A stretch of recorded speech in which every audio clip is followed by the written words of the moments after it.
The crystal tumbler hit the floor with a sound that made everyone in Rousseau's restaurant freeze.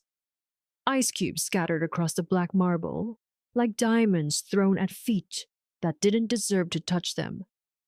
The amber liquid, a 30-year-old scotch that cost more than most people's monthly rent, spread in a deliberate arc that splashed across worn sneakers and stained the hem of a simple black waitress uniform.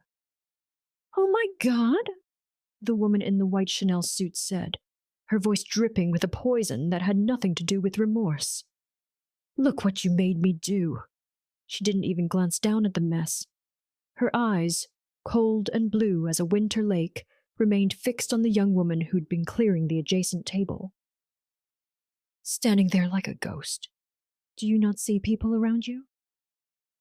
Maya Torres felt the cold liquid seep through her sneakers. Felt the eyes of every patron in the upscale restaurant turn toward her like searchlights.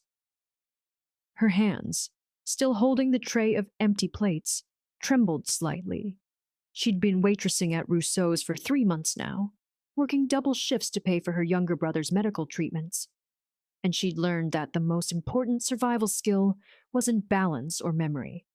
It was invisibility. The ability to serve, to clear, to exist in the spaces between wealthy people's conversations without reminding them that she was human too. "I'm sorry, ma'am," Maya said quietly, already lowering herself to pick up the glass shards.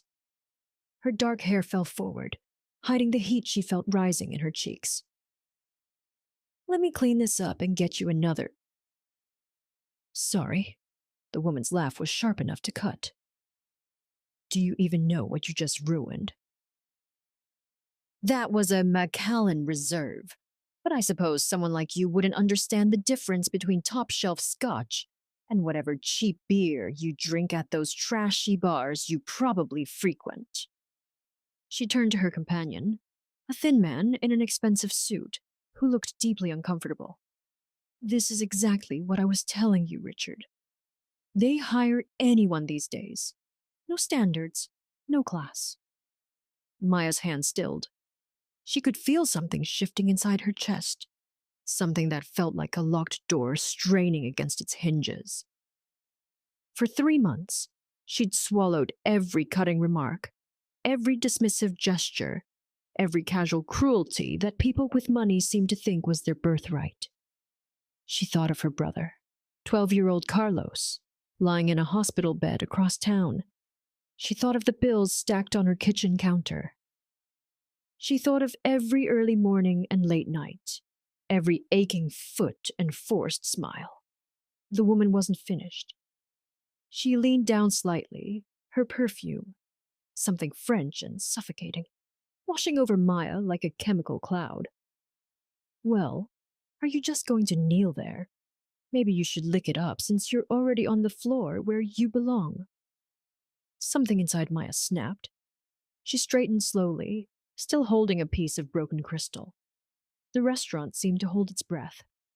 "Actually," Maya said, her voice steadier than she felt, "I was standing at table 7. You threw your drink. I watched you do it." She set the glass shard carefully on her tray. "And no, ma'am, I won't be licking anything up." The woman's face transformed, her features arranging themselves into an expression of theatrical shock. "Excuse me. Do you have any idea who I am, who my family is?" She reached for the glass of water on the table beside her, and in one swift, vicious movement, sent it cascading directly onto Maya's uniform. "There.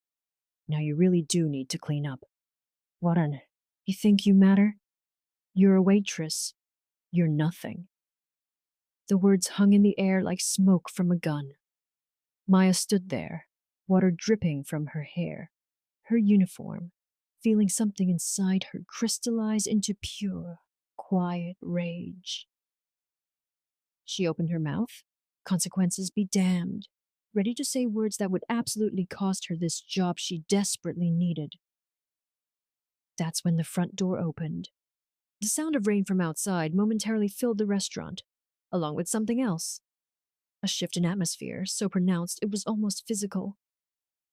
Maya saw the hostess's face go pale. She saw Richard grab the woman in Chanel's arm with sudden urgency. She saw their server, Marcus, actually take a step backward. The man who walked through the door was tall, broad-shouldered, wearing a black suit that looked like it cost more than a luxury car. His dark hair was slightly wet from the rain, and his face, sharp-featured and handsome in a way that suggested danger rather than beauty, was completely impassive. He wasn't alone. Two men flanked him, both built like brick walls, both watching the room with eyes that catalogued everything. But the man in the middle, he'd stopped walking. He stood just inside the entrance, water dripping from his coat onto the floor, and his dark eyes were fixed on the scene in the center of the dining room. On Maya, soaking wet and shaking. On the woman in Chanel, still holding the empty water glass.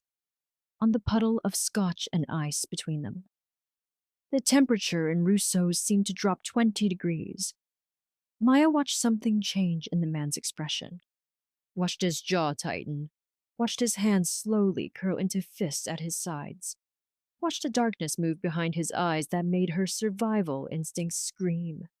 He began walking toward them, his footsteps deliberate and unhurried, and every single person in the restaurant seemed to shrink back without actually moving. What would you do if someone you loved was humiliated right in front of you? Drop your thoughts below. The woman in Chanel finally looked up, finally saw who was approaching, and Maya watched all the color drain from her face like water from a broken glass. The man stopped 3 feet from where Maya stood. Close enough that she could smell rain and expensive cologne, could see the fine fabric of his suit and the way his jaw worked, like he was physically restraining himself from something violent. He didn't look at her immediately. His attention was fixed entirely on the woman in Chanel, and Maya recognized the expression on his face. She'd seen it once before, years ago, on her father's face, right before he'd put himself between her and a threat neither of them had been prepared for.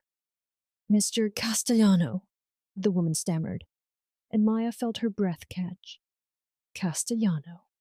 Even she knew the name, had heard it whispered in certain circles, attached to stories people only told in low voices. What a pleasant surprise. We were just having dinner, and you were just leaving, Dante Castellano said quietly. His voice was deep, controlled, and somehow more terrifying for its complete lack of volume. You and your companion, right now.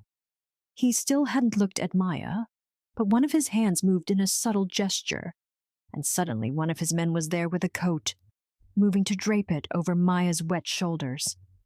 The coat was heavy, warm, and smelled like the man standing before her. Cedar and rain, and something darker she couldn't name. The woman opened her mouth, closed it, tried again. There's been a misunderstanding. This waitress was incredibly rude, and I was simply... Now Dante looked at her, and Maya actually felt the woman beside her flinch. I watched you throw 2 drinks on her, he said, his voice still that terrifying calm. I watched you humiliate her, and I heard what you said. He took 1 step closer, and Richard was suddenly pulling at the woman's arm, trying to move her toward the exit. Do you know what I do to people who hurt what belongs to me? Maya's mind was racing, trying to piece together what was happening. Why this man, this dangerous, powerful man, was defending her like she was something precious. The coat around her shoulders felt heavy with implication, warm with a protection she didn't understand. Her heart hammered against her ribs as fragments of memory tried to surface, moments she'd carefully locked away because they hurt too much to examine. Dante! The name left her lips before she could stop it, barely a whisper, and she saw his shoulders tense at the sound of her voice. It couldn't be. It had been 7 years. 7 years since that summer when she was 17 and stupid, and thought love was enough to bridge impossible distances. 7 years since he'd disappeared without explanation, leaving her with nothing but questions, in a shattered heart she'd carefully rebuilt into something harder. He turned to her then, and the look in his eyes confirmed everything. Recognition, longing, regret. 100 emotions flickering across his features before he locked them down behind that controlled mask. Maya. Her name in his mouth sounded like a prayer and a confession. Get your things. You're done here for tonight.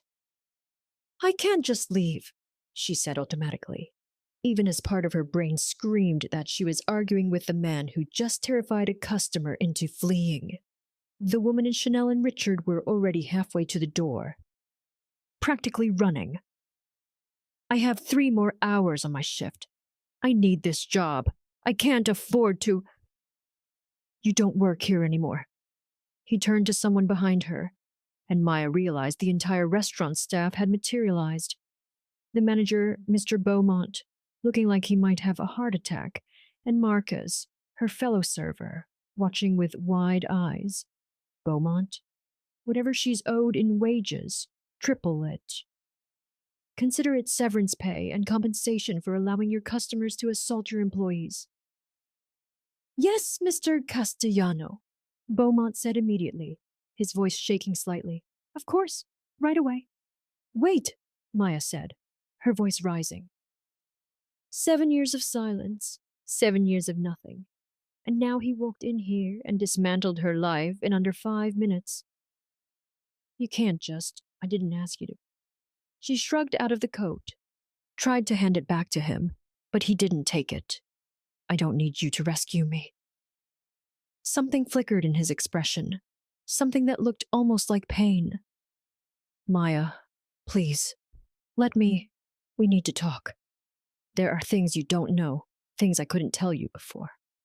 He glanced around the restaurant, at the dozens of eyes watching them with undisguised fascination. Not here. Come with me. 1 hour. Give me 1 hour to explain. She should say no. Every rational part of her brain screamed that she should walk away, go back to her apartment, figure out how to find another job by tomorrow because Carlos's treatment couldn't wait. But she'd spent 7 years wondering. 7 years replaying every conversation, every kiss, every promise he'd made that last night before he vanished. 7 years telling herself she was over it, over him, that it didn't matter anymore. Carlos, she said instead. I have to get to the hospital. Visiting hours end at 9, and I haven't seen him since yesterday morning. Dante's expression shifted, confusion crossing his features. Carlos? Your brother? What's wrong with Carlos? Of course he wouldn't know. Why would he? He'd left her life completely, cut all ties, disappeared so thoroughly that even her attempts to find him had hit walls she couldn't climb. Leukemia, she said flatly, watching his face go pale. Diagnosed 8 months ago. He's at St. Catherine's for his 2nd round of chemotherapy. She saw something crack in his carefully controlled expression, saw genuine anguish flash across his features. So thank you for whatever this was, this dramatic rescue. But I really don't have time to. I'll take you to him. Dante's voice was rough now, stripped of its earlier control. My car is outside. St. Catherine's is 20 minutes from here. We can talk on the way, and then... He stopped, seemed to be struggling with something internal. Maya, I know I have no right to ask you for anything. I know what I did was unforgivable, but I'm asking anyway. Please, let me explain. Let me help. Maya looked at him, really looked at him for the first time since he'd walked through the door. He'd changed in 7 years, broader, harder, with lines around his eyes that spoke of burdens she couldn't imagine. But underneath it all, she could still see the boy who'd held her on the roof of her apartment building, who'd promised her things he clearly couldn't deliver, who'd looked at her like she was the only real thing in a world full of shadows. 1 hour, she heard herself say, hating how her voice shook. You can drive me to the hospital. You can explain. And then you're going to leave me alone. Because I can't. She stopped, pulled his coat tighter around herself. I can't do this again. Whatever this is. Relief flooded his features so openly, it almost hurt to see. 1 hour, he agreed. That's all I'm asking. He gestured toward the door, and Maya found herself moving, found herself following him out of Rousseau's into the rain-soaked night, leaving behind her job and her carefully constructed life for answers she wasn't sure she was ready to hear. The car waiting at the curb was exactly what she'd expected. Sleek, black, expensive enough to feed a family for a year. One of Dante's men opened the rear door, and she slid inside, feeling the butter-soft leather beneath her damp uniform. Dante settled beside her, close enough that she could feel the heat radiating from his body, far enough that they weren't touching. As the car pulled into traffic, Maya stared out the window at the city lights blurring past and tried to calm the storm raging in her chest. 7 years ago, Dante Castellano had been everything to her. First love, first heartbreak, first lesson in the difference between fantasy and reality. She'd been a girl then, naive and hopeful. She'd thought being a waitress's daughter and a scholarship student didn't matter. That love was enough. She'd been wrong. And now here he was again, looking at her like she was something precious, something that belonged to him. Using words like, "What's mine?" as if 7 years of absence meant nothing. She should be angry. She was angry.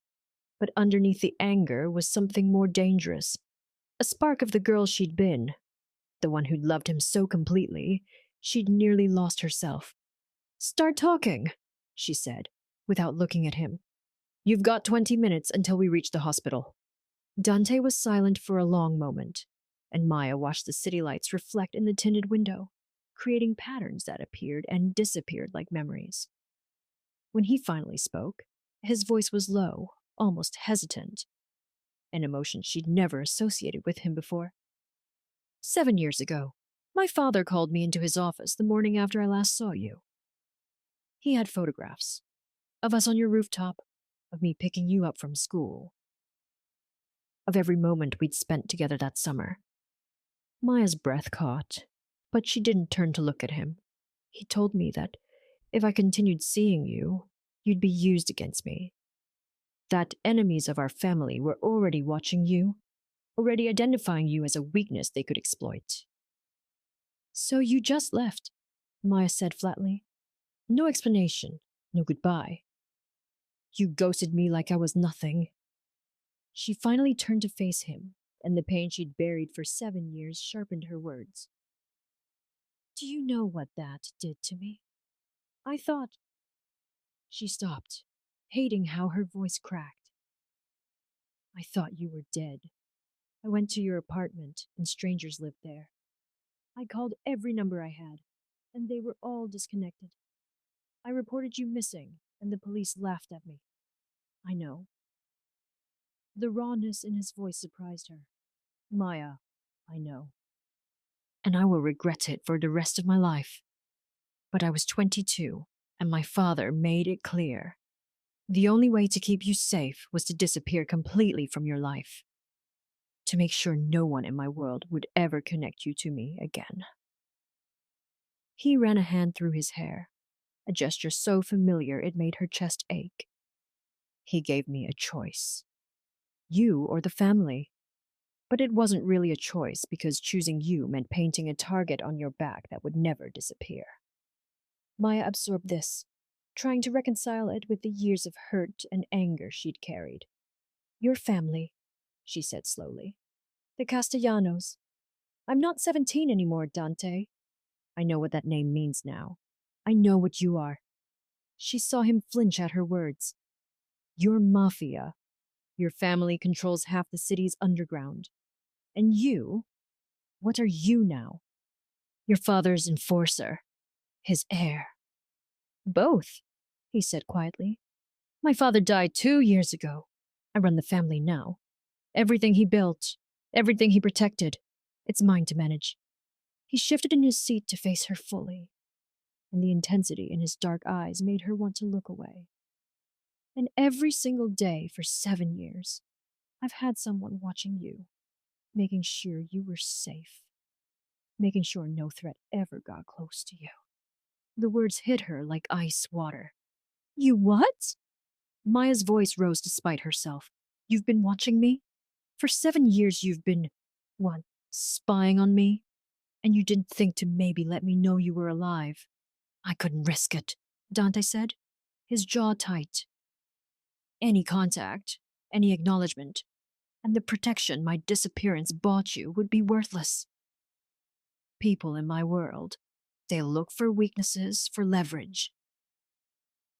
As long as no one knew you still mattered to me, you were safe. His hand moved as if to reach for her, then stopped. But tonight, when I walked into the restaurant and saw you being treated like that, saw that woman throw drinks on you like you were nothing. His voice went hard. I couldn't pretend anymore. I couldn't watch you suffer and do nothing. Maya's mind reeled, trying to process everything. 7 years of believing she'd been abandoned, of hating him, of forcing herself to move on. And all that time he'd been there, watching from the shadows. So what now? She asked, her voice brittle. You've blown your own cover. You've made it very clear in a very public way that I matter to you. What happens now, Dante? His expression darkened. Now I keep you safe the only way I know how, by keeping you close. By making it clear that anyone who touches you answers to me. He pulled out his phone, typed something quickly. I'm putting security on Carlos too. Round the clock at the hospital. No. Maya grabbed his wrist, stopping him. You don't get to just take over my life. I don't need your protection. I don't need your money, or your men, or... 3 weeks ago, a man followed you home from your night shift, Dante said, his voice sharp. He got to your apartment door before my guy intervened. 2 months before that, someone broke into your car while you were working. They didn't take anything because they weren't looking for valuables. They were planting a tracking device that my people removed. He turned his phone screen to her, and Maya saw surveillance photos that made her blood run cold. Images of herself, unaware and vulnerable, with strangers too close, dangers she'd never known existed. You think you don't need protection? Maya, you've needed it for 7 years. The only difference is now you know about it. Maya stared at the photos, feeling her reality shift beneath her. Why? She whispered. Why would anyone target me? You left. You disappeared. I've been nobody to you for 7 years. Because leaving you didn't change how I felt, Dante said roughly. It didn't make me stop loving you. It didn't make me stop checking on you every single day, making sure you were okay, that you were happy, that you had what you needed. He paused, and when he spoke again, his voice was raw with emotion. And it didn't stop my enemies from eventually figuring out that the reason Dante Castellano has never seriously been with another woman, has never brought anyone into his life, is because his heart has belonged to the same girl since he was 22 years old. The confession hung between them, heavy with years of longing and regret. Maya felt tears burning behind her eyes and furiously blinked them back. That's not fair, she said. You don't get to say things like that. You don't get to love me from a distance for 7 years and then walk back into my life and expect, what? That I'll just forgive everything? That I'll fall back into your arms like nothing happened? No, Dante said softly. I don't expect anything. I don't deserve anything from you. But fair or not, you're in danger now. Real danger. By defending you tonight, I confirmed what some people have suspected. And those people will try to use you against me. The car slowed, and Maya realized they were pulling up to St. Catherine's Hospital. So, here's what's going to happen. You're going to visit your brother. My men will be stationed outside his room and in the corridors. Tomorrow, You're going to move into a secure location where I can keep you safe. The hell I am, Maya said, reaching for the door handle. I'm not going anywhere with you. I'm not some possession you can just lock away. Dante caught her hand, and the contact sent electricity through her, despite everything. Maya, please. I know you hate me. I know you have every right to. But your brother is 12 years old and sick, and if someone wanted to hurt me, truly hurt me, he'd be the perfect target.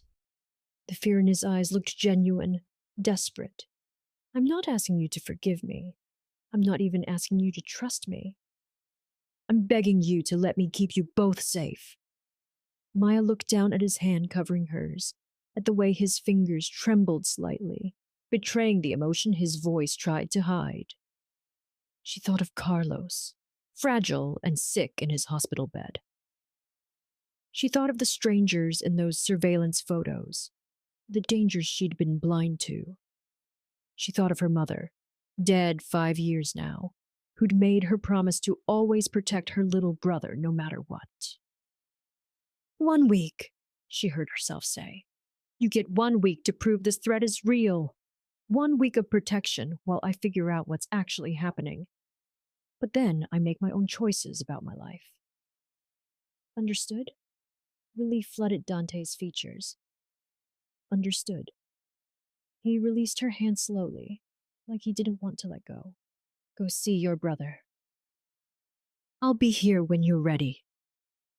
Maya climbed out of the car into the cool night air, Dante's coat still wrapped around her shoulders, and walked toward the hospital entrance. She could feel his eyes on her, could feel the weight of 7 years of secrets and lies and misguided protection pressing down on her. Behind her, she heard car doors opening, heard the quiet footsteps of Dante's security detail following at a discreet distance. Her old life, the simple one where she was just a waitress struggling to save her brother, had ended the moment Dante Castellano walked back into her world. And despite her anger, despite everything, a traitorous part of her heart whispered that maybe, just maybe, she'd been waiting for him all along. Carlos was asleep when Maya entered his hospital room, his small frame barely making a dent in the white sheets, his head wrapped in the colorful bandana she'd brought him last week to cover his hair loss. Maya settled into the chair beside his bed, taking his hand carefully to avoid the IV line, and felt the familiar ache in her chest that came every time she saw him like this. So young, so fragile, fighting a battle that shouldn't belong to a 12-year-old. She sat there for 20 minutes, just watching him breathe before his eyes fluttered open. Maya, he said, his voice scratchy. You're late. I thought you forgot about me. His smile was teasing, but she heard the real fear underneath it. The fear that one day everyone would leave him like their parents had.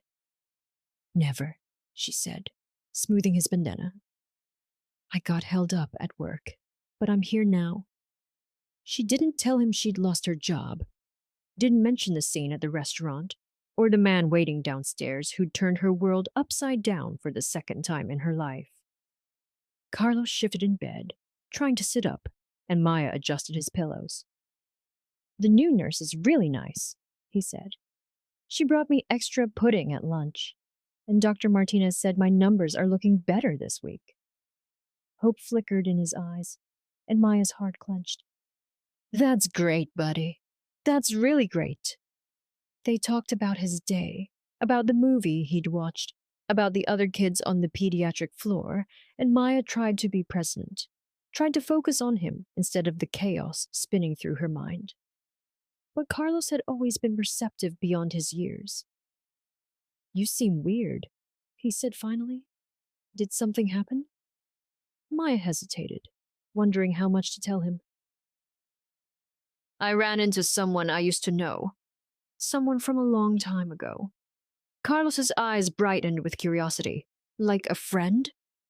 Maya thought about how to answer that. Like someone who was important to me once. It's complicated.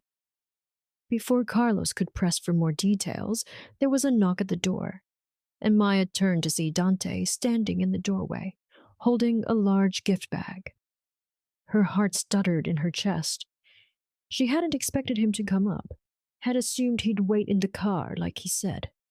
But here he was, looking almost uncertain, an expression that seemed wrong on a man who commanded rooms with his presence. "I'm sorry to interrupt," Dante said quietly. "I thought Carlos might like some company, if that's okay." Carlos looked at Maya with wide, questioning eyes, and she found herself nodding, even though every instinct screamed this was a bad idea. Dante stepped into the room, and Maya saw him take in every detail: the medical equipment, the IV drip, the pallor of Carlos's skin, the brave smile on a face too young to understand why life had dealt him this hand. Something shifted in Dante's expression, something that looked like pain and determination mixed together. "Carlos, this is Dante," Maya said carefully. "Dante, my brother Carlos." Dante set the gift bag down on the rolling table and extended his hand. "It's good to meet you, Carlos. Your sister has told me a lot about you." Carlos shook his hand, trying to look grown up despite being dwarfed by the hospital bed. "She never mentioned you," he said, with the blunt honesty of a child. "Are you her boyfriend?"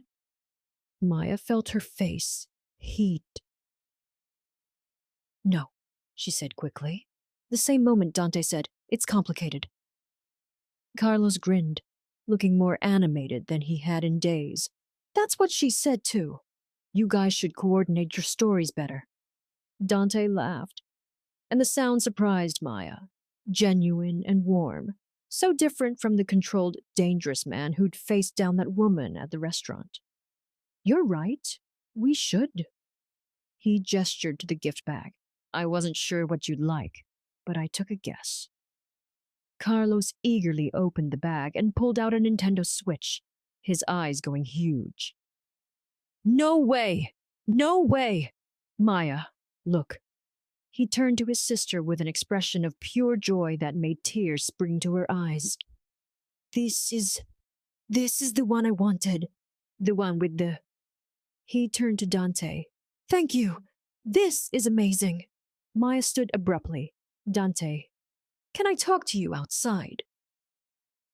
Her voice was tight, controlled. Dante's expression flickered with something that might have been resignation, but he nodded. "I'll be right back, Carlos. You start figuring out what games you want." In the hallway, Maya turned on him. "You can't just buy him expensive gifts. You can't..." She stopped, struggling for words. "You're making this harder. He's going to get attached. And then what? When this week is over and you disappear again, he loses someone else?" Dante's jaw tightened. "I'm not going to disappear. Not again. Not from either of you." He stepped closer, lowering his voice as a nurse walked past. "Maya, I know you don't believe me. I know I haven't earned your trust. But I meant what I said in the car. I never stopped loving you. And I'm not walking away again, unless you tell me to." Maya wanted to stay angry, wanted to use that anger as armor against the hope trying to bloom in her chest. "You don't know me anymore. I'm not that 17-year-old girl." 7 years is a long time. Something heated flickered in Dante's eyes. "Then let me know you now. Let me learn who you've become. You're stronger than you were. I can see that. You've been through things that would break most people, and you're still standing, still fighting for your brother, still kind despite every reason not to be." He paused, and his voice dropped lower. "But some things haven't changed. You still bite your lip when you're nervous. You still tuck your hair behind your left ear when you're thinking.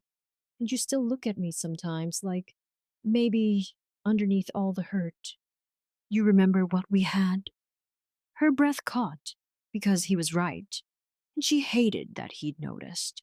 Hated that, even after everything her body betrayed her with these small, familiar gestures. 1 week, she reminded him, trying to sound firm. "That's all you get." A small smile curved his lips. "Then I'll make it count." They returned to Carlos's room to find him already engrossed in setting up the switch, his face more animated than Maya had seen in months.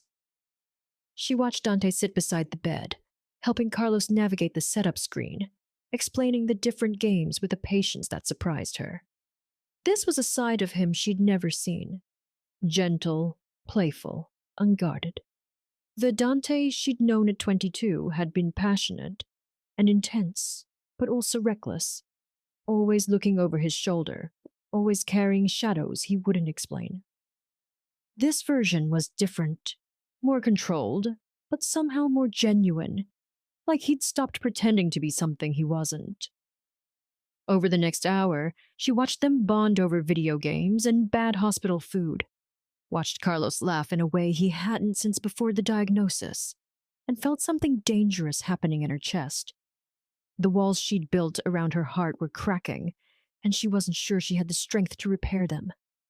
When visiting hours ended and they had to leave, Carlos hugged Dante like they'd known each other for years. "Will you come back?" he asked, and the hope in his voice made Maya want to cry. "If your sister says it's okay," Dante said, glancing at Maya, "then yeah, I'll come back." In the elevator, Maya leaned against the wall and closed her eyes. "You're making this really hard," she said quietly. "Making what hard?"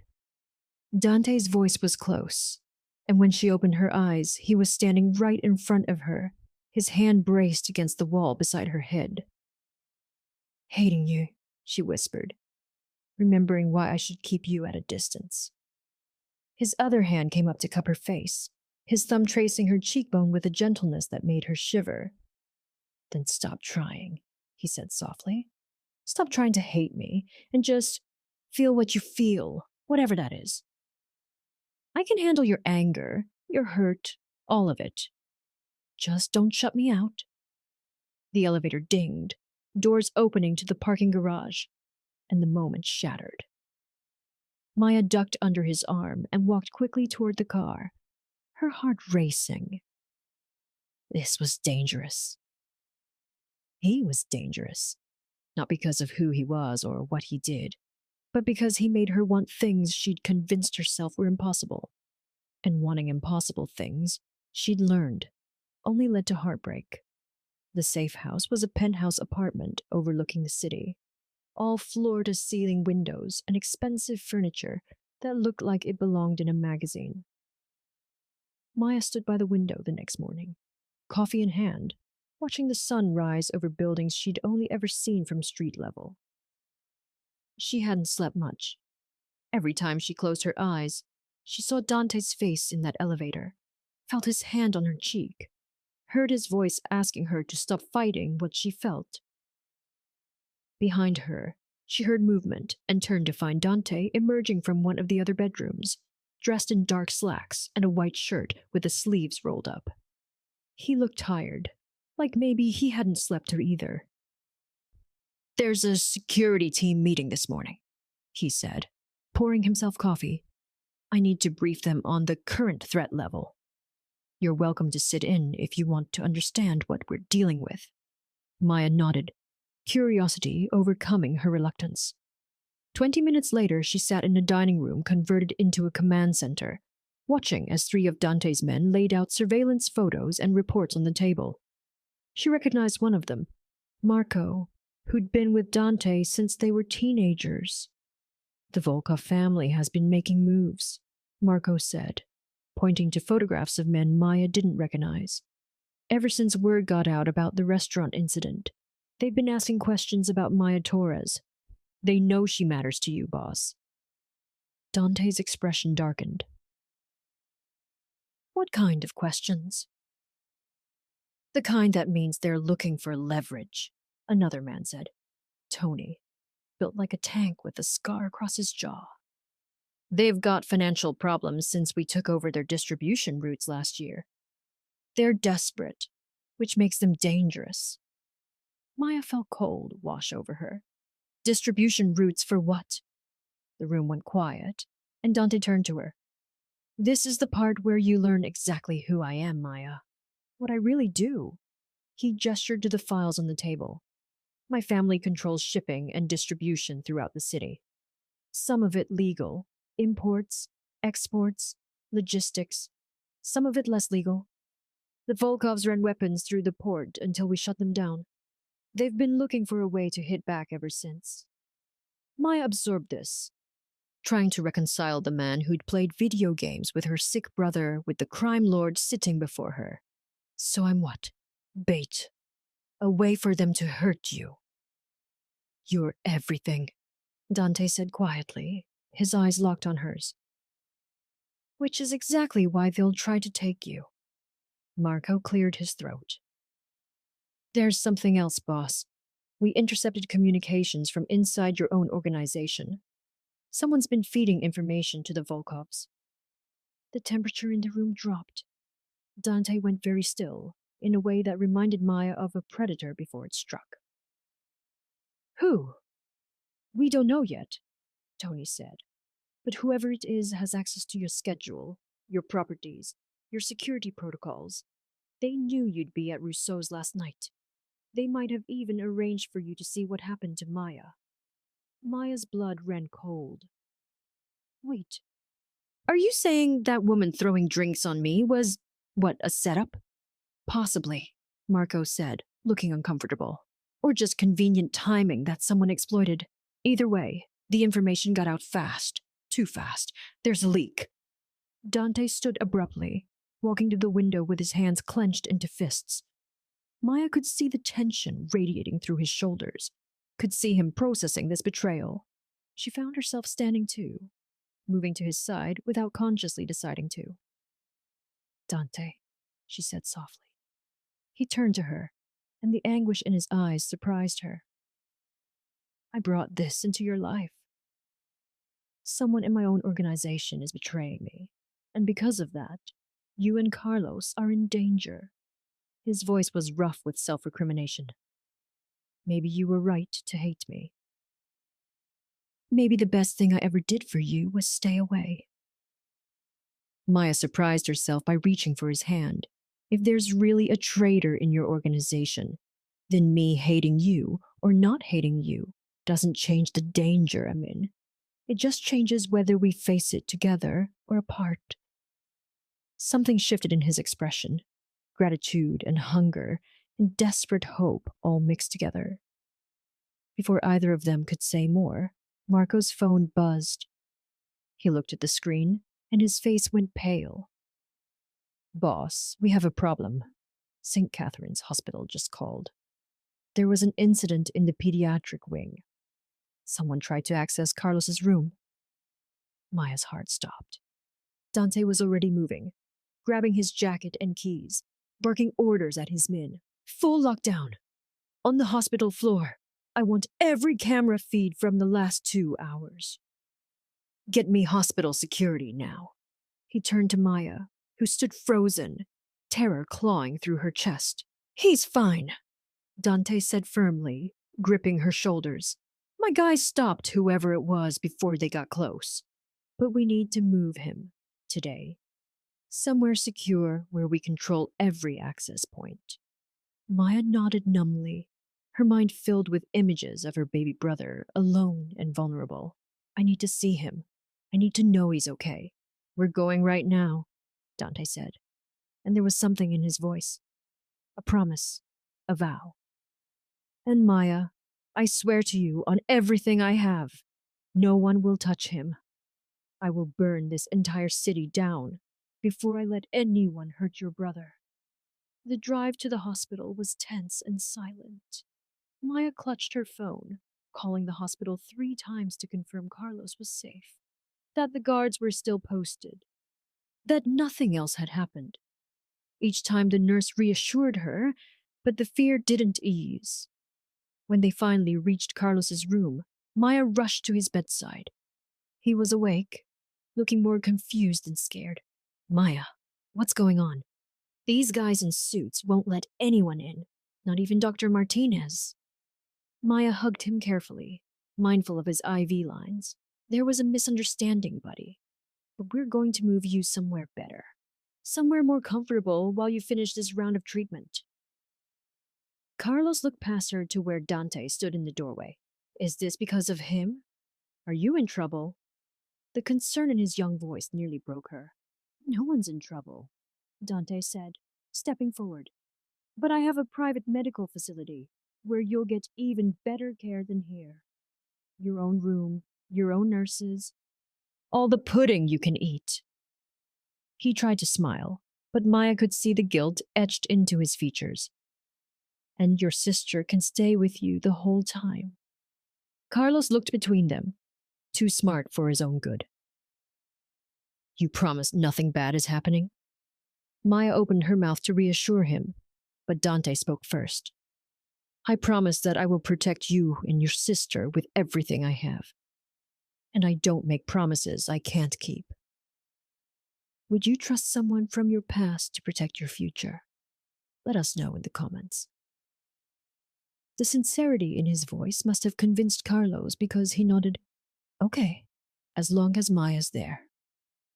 Within 2 hours, Carlos was being transferred to a private medical wing in a facility Maya hadn't known existed. State-of-the-art equipment, renowned specialists, and security that rivaled a government installation. As Maya watched her brother settle into a room 3 times the size of his hospital room, with windows overlooking a garden and technology that belonged in a science fiction movie, she realized that Dante's world was bigger and more complex than she'd ever imagined. And she was now irrevocably part of it. That night, after Carlos had fallen asleep and the medical staff had assured her his transition was going smoothly, Maya found Dante on the facility's rooftop terrace. He stood at the railing, staring out at the city lights, and something about his posture reminded her of the boy he'd been 7 years ago, brilliant and burdened, carrying weight he never asked for. Thank you, she said quietly, joining him at the railing. For Carlos. For all of this. Dante turned to her, and in the moonlight, his face was all sharp angles and shadows. Don't thank me. This is my fault. If I'd stayed away like I should have, then my brother would still be in danger, and I'd be facing it alone. Maya interrupted. At least now I know what I'm up against. She paused, gathering courage. And maybe I'm not facing it alone. Something ignited in Dante's eyes. He stepped closer, close enough that she could feel the heat of him. Maya, if I let myself hope that you might forgive me, that we might have a second chance. I haven't forgiven you, she said honestly, and saw him flinch. But maybe I'm starting to understand why you made the choices you did. And maybe, she took a breath, maybe I never stopped loving you either, even when I hated you for leaving. Dante's control shattered. He pulled her into his arms and kissed her like a man drowning.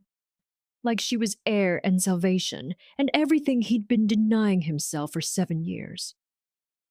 Maya kissed him back with equal desperation, 7 years of longing and loss pouring into this single moment of connection. When they finally broke apart, both breathing hard, Dante rested his forehead against hers. I will find whoever's betraying me, he said quietly. I will end the threat against you and Carlos. And then, if you'll let me, I will spend the rest of my life proving that leaving you was the biggest mistake I ever made. Maya closed her eyes, letting herself believe it might be possible, that maybe love was enough this time. 3 days after the kiss on the rooftop, Maya's carefully rebuilt world came crashing down. She woke to the sound of urgent voices outside her room in the safe house. And when she emerged, she found Dante's living room transformed into a war room, filled with grim-faced men studying computer screens and talking in low, tense voices. Dante stood at the center of it all, his face carved from stone, and when he saw her, his expression shifted into something that looked like dread. Maya, sit down, he said, and the gentleness in his voice terrified her more than anger would have. What happened? She demanded, staying on her feet. Is it Carlos? Is he? Carlos is fine, Marco said quickly from his position by the laptops. Still asleep at the medical facility. Full security detail on site. Relief flooded through her, immediately followed by new fear. If not Carlos, then what? Dante moved closer, and she saw exhaustion etched into his features like he hadn't slept all night. We identified the traitor, he said quietly. It's Vincent, my cousin, my second in command. Maya remembered Vincent from years ago. Charming, ambitious, always at Dante's side. Why would he betray you? Money? Power? Resentment? Dante's voice was hollow. The Volkovs offered him control of half the organization if he helped them take me down, and he's been feeding them information for 6 months.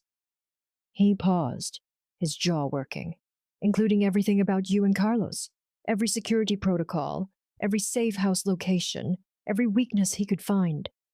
The implications hit Maya like a physical blow. So they know we're here.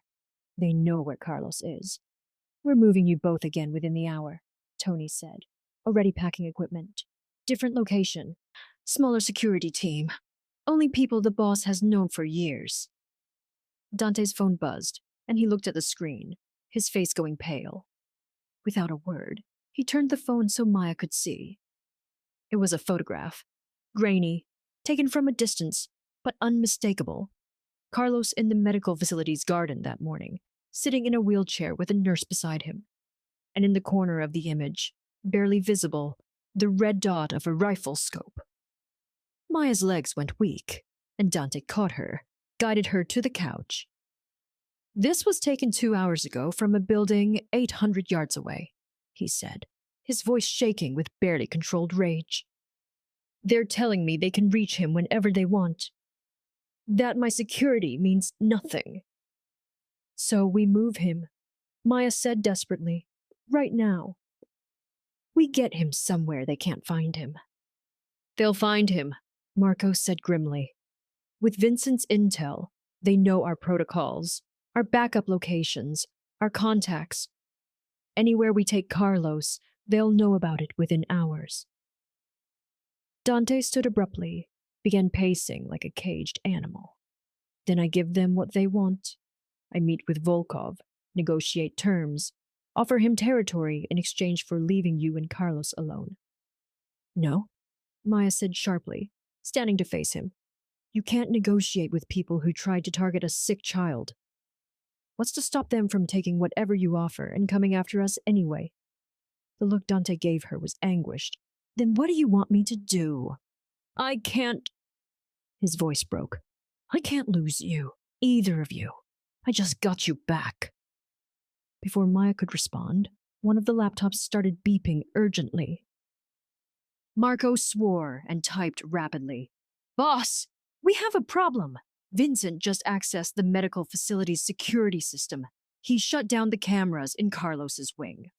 Terror lanced through Maya's chest. Dante was already moving, grabbing his jacket and gun, shouting orders.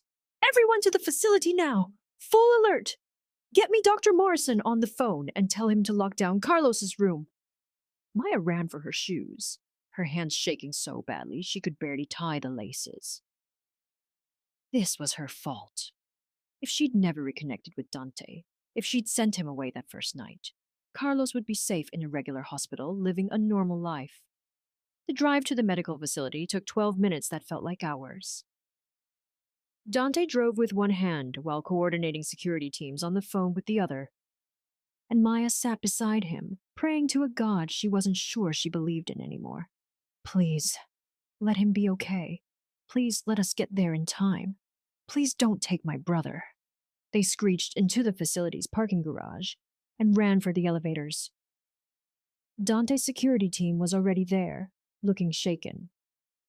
The room's empty, one of them said, and Maya's world tilted. The nurse said she stepped out for 2 minutes to get medication, and when she came back, the bed was empty. No sign of forced entry, no struggle. Security footage? Dante demanded. Still down. Vincent wiped the last 30 minutes. Maya couldn't breathe. Her baby brother, sick and fragile and probably terrified, was gone. Taken by people who'd use him to hurt Dante, who saw a 12-year-old cancer patient as nothing more than leverage. She felt herself starting to spiral into panic, felt the room closing in, and then Dante's hands were on her face, forcing her to look at him. Maya, listen to me. We will find him. I have every resource, every contact, every favor owed to me working on this right now. We will bring him home. You don't know that, she said, tears streaming down her face. You can't promise that. Yes, I can, Dante said fiercely, because there is nothing I won't do, no line I won't cross, no price I won't pay to get Carlos back safely. Do you understand me? Nothing matters more than this. Maya wanted to believe him, but fear had its claws in her chest and wouldn't let go. Her phone buzzed in her pocket, and she pulled it out with shaking hands. Unknown number. She answered it on speaker. Maya Torres, a voice said, male, accented, amused. My name is Alexei Volkov. I have something that belongs to you. In the background, Maya heard a sound that shattered her. Carlos crying, calling for her. Don't hurt him, she begged, all pride abandoned. Please, he's just a child. He's sick. He needs his medication. Then perhaps you should convince Dante Castellano to be reasonable, Volkov said. I will call back in 2 hours with instructions. If they are not followed exactly, the boy's treatment will be interrupted permanently. The line went dead. Maya looked at Dante and saw her own devastation reflected in his eyes. This was the darkest hour, the moment when everything hung in the balance, when the cost of their love might be measured in the life of an innocent child. I'll give myself up, Maya said suddenly. That's what they really want, right? Me as leverage against you. So I'll turn myself over in exchange for Carlos. Absolutely not, Dante said, his voice hard as steel. Maya, if they get you, then you'll do whatever it takes to get me back, she interrupted. The same way we'll do whatever it takes to get Carlos back now. But he's 12 and he's dying and he deserves a chance to live. So when Volkov calls back, we offer him the trade. Me for Carlos. She saw the agony in Dante's expression, saw him war between his love for her and his need to protect her, saw the impossible choice tearing him apart. And she knew, looking at him, that this was the price of loving someone in his world, the constant calculation of who to save, who to sacrifice, who to lose. Dante stared at Maya for a long moment, and she watched something shift in his expression, from desperation to determination, from chaos to cold calculation. No, he said finally. We're not trading you for Carlos. We're getting him back without giving Volkov anything. He turned to Marco. Get Vincent. I don't care how you do it, but I want him here in 20 minutes. Maya grabbed his arm. Dante, we don't have time for revenge. Carlos needs his medication. He needs... Vincent is the key.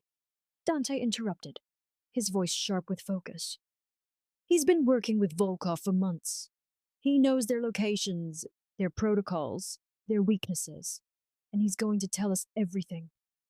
Tony appeared in the doorway. Boss, we found him.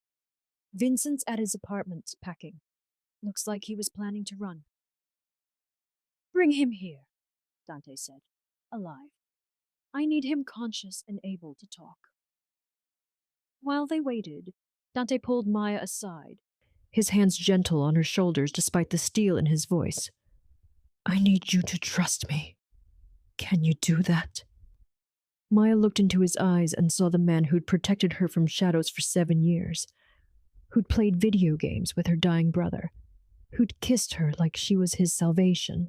Yes, she whispered. I trust you. 15 minutes later, Vincent was dragged into the room, his face bruised and his expensive suit torn. When he saw Dante, fear flickered across his features. Dante, listen. I can explain. Dante hit him. Once. Hard enough that Vincent's head snapped back and blood spilled from his split lip. You took a child, Dante said quietly. and his voice was more terrifying for its calmness. A sick child. My Maya's brother.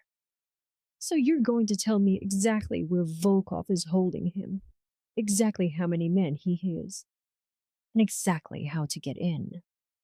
And you're going to do it in the next 5 minutes, or I'm going to start removing pieces of you that you'll miss. Vincent's eyes went wide. I don't know where he takes hostages. I swear. I just provide information. Dante pulled out his gun and pressed it against Vincent's kneecap. 4 minutes. The words tumbled out then, desperate and fast. Volkov had 3 main locations he used for leverage situations. Vincent had only been to one, a warehouse by the docks, heavily guarded, but with a weakness in the eastern approach where the security cameras had a blind spot. He gave them the guard rotation, the layout, everything he knew. When he finished, Dante stepped back and looked at Marco. Verify it. Cross-reference with our surveillance. I want to know if he's lying. While Marco worked, Maya watched Dante transform into someone she'd never fully seen before. The leader, the strategist, the dangerous man who commanded an empire. He coordinated teams, planned entry points, calculated variables with a precision that was almost beautiful. This was who he truly was, she realized. Not just the boy who'd loved her, or the criminal her world had taught her to fear, but something more complex. A protector who'd do terrible things to keep his people safe. It checks out, Marco said finally. Warehouse matches satellite imaging. Guard patterns fit Volkov's usual setup. Dante nodded. Already moving. We go in fast and quiet. 2 teams. One creates a distraction at the main entrance. The other extracts Carlos through the blind spot. Maya stays here with full security until... No, Maya said firmly. I'm coming with you. Maya. He's my brother, she said, her voice steady despite her racing heart. And if something goes wrong, I need to be there. I need him to know I didn't abandon him. She saw Dante struggle with this, saw him want to refuse, to keep her safe at all costs. But she also saw the moment he understood that she needed this, that leaving her behind would break something essential in her. You stay behind me, he said finally. You do exactly what I say when I say it. Understood? Maya nodded, and for the first time since Carlos disappeared, she felt hope flicker to life in her chest. They were going to get her brother back. Whatever it took, whoever they had to face, they would bring him home. The warehouse loomed against the night sky like a sleeping giant, all rusted metal and broken windows. The smell of salt water and oil heavy in the air. Maya crouched behind a shipping container with Dante beside her, watching his team move into position with military precision, shadows sliding through shadows, silent and deadly. 2 minutes, Marco's voice crackled through Dante's earpiece. Distraction team is ready. Dante turned to Maya, his face barely visible in the darkness. When we move, you stay with Tony. He'll get you to Carlos. I'll handle Volkov. Maya nodded, her heart pounding so hard she thought everyone must be able to hear it. Then the night erupted. An explosion at the warehouse's main entrance sent guards running, shouting, chaos spreading like wildfire. Dante moved, and Maya followed, Tony's massive presence at her back as they slipped through the blind spot Vincent had identified. Through a rusted door that Marco had already unlocked, into the warehouse's dim interior. The building was a maze of crates and machinery, but Dante navigated it like he'd memorized the layout, hand signals directing his team with absolute confidence. They found Carlos in a small office on the 2nd floor, tied to a chair, his face tear-streaked but alive, breathing whole. Maya ran to him, cutting the ropes with the knife Tony handed her, gathering her brother into her arms while he sobbed against her shoulder. I knew you'd come, Carlos whispered. I told them you'd come. Always, Maya said fiercely. Always, buddy. But they weren't safe yet. Footsteps thundered on the stairs, and Alexei Volkov appeared in the doorway with 4 armed men, his handsome face twisted with rage. "How touching," he said, raising his gun. "The family reunion. Too bad it ends here." Dante stepped between Volkov and Maya, his own weapon trained steadily on the Russian's chest. "You made a mistake, Alexei. You touched what's mine." Volkov laughed. "What are you going to do, Castellano? Shoot me? My men have orders. If I die, they killed the girl and the boy." "Your men are already dead or detained," Dante said calmly, and Maya heard the truth in his voice, heard the absolute certainty of a man who'd planned for every variable. "My team swept the building while you were focused on the distraction. It's over." Fear flickered across Volkov's face, quickly masked by bravado. "Then we both die here. I take you with me." "Or," Marco said from behind Volkov, pressing a gun to the Russian's head, "you drop your weapon and we all walk away breathing." For a moment, everything hung in balance, violence and death a hair trigger away. Then Volkov's gun clattered to the floor, and his men followed suit, hands raised, defeat written across their faces. Dante didn't lower his weapon. "You came after a child," he said quietly, and Maya heard the leashed fury in his voice. "A sick, innocent child. Give me one reason I shouldn't end you right now. Because you're not like me," Maya said, standing with Carlos clinging to her. "Because we got him back, and that's what matters. Because choosing mercy makes you better than men like Volkov." Dante looked at her, something shifting in his expression, and slowly lowered his gun. "Get them out of here," he told Marco. "Call the feds. Let them handle Volkov and Vincent both. I'm done with this. What does true strength look like to you? Revenge or mercy? Share your thoughts below." 2 months later, Maya stood in the garden of Dante's estate, watching Carlos chase a ball with an energy she hadn't seen since before his diagnosis. The treatment was working. Dr. Morrison had used the word remission 3 days ago, and Maya had cried for an hour straight, finally allowing herself to believe her brother might actually survive this. "He looks good," Dante said, coming up behind her and wrapping his arms around her waist. "Happy."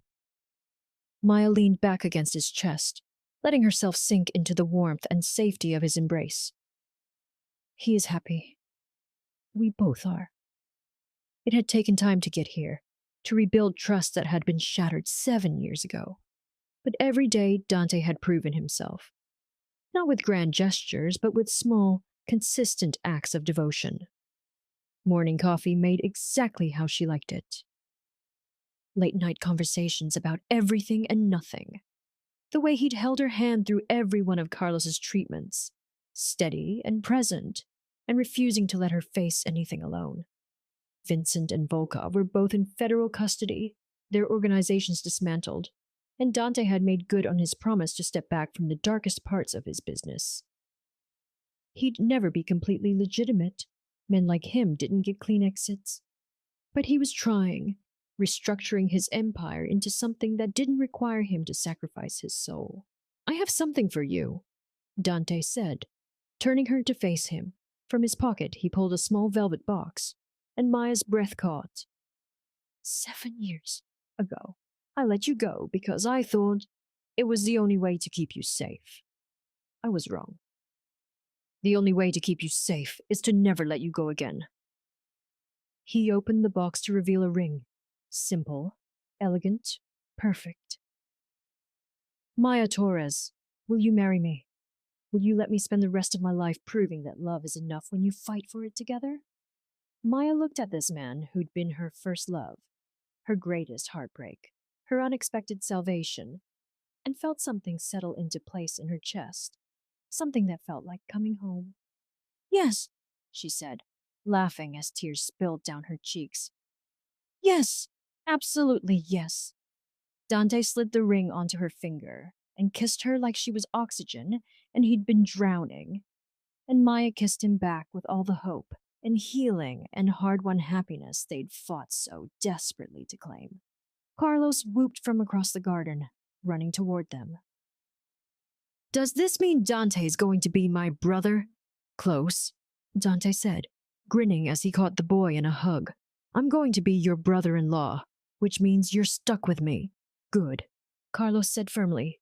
You still owe me a rematch on Mario Kart.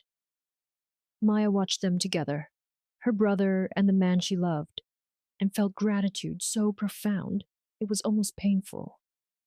They'd walked through fire to get here, had faced betrayal and danger and impossible choices, but they'd made it. They'd survived.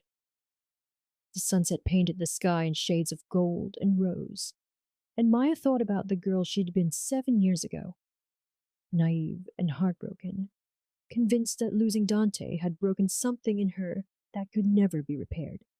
She'd been wrong. That girl had needed to break so this woman could emerge, stronger, wiser, capable of loving with her eyes wide open to both the beauty and the danger. What are you thinking? Dante asked, pulling her close again while Carlos ran back to his game. Maya looked up at him, at the face she'd never stopped loving, even when she tried, and smiled. I'm thinking that sometimes the best love stories are the ones that break before they heal. That second chances are worth fighting for. That mercy is stronger than revenge, and hope is stronger than fear. She touched his face, traced the line of his jaw, and I'm thinking that I can't wait to spend forever with you. Dante's smile was brilliant, transformative, the expression of a man who'd been given something he thought he'd lost forever. Forever sounds perfect. As night fell over the garden and stars began to appear, Maya felt something she hadn't felt in years. Peace. Not the fragile kind that shatters at the first sign of trouble, but the deep, unshakable kind that comes from knowing you've faced the worst and survived it, that you've found people worth fighting for and the courage to protect them. The road ahead wouldn't be easy. Dante's world would always carry shadows, and Carlos still had months of treatment before he was truly out of danger. But they would face it together, as a family, as partners, as people who'd learned that love wasn't about perfect circumstances, but about choosing each other even when everything fell apart. If you could rewrite one chapter of your past, would you? Or do you believe everything happens to lead us where we're meant to be? Leave your story in the comments. We'd love to hear it. Maya Castellano, she'd be Maya Castellano soon, looked at her future husband and her healing brother and felt her heart overflow with joy. This was her happy ending, her victory, her redemption, and it was only the beginning. Thank you for reading this emotional journey. If this story touched your heart, please like, subscribe, and share your thoughts in the comments below. Your support means everything.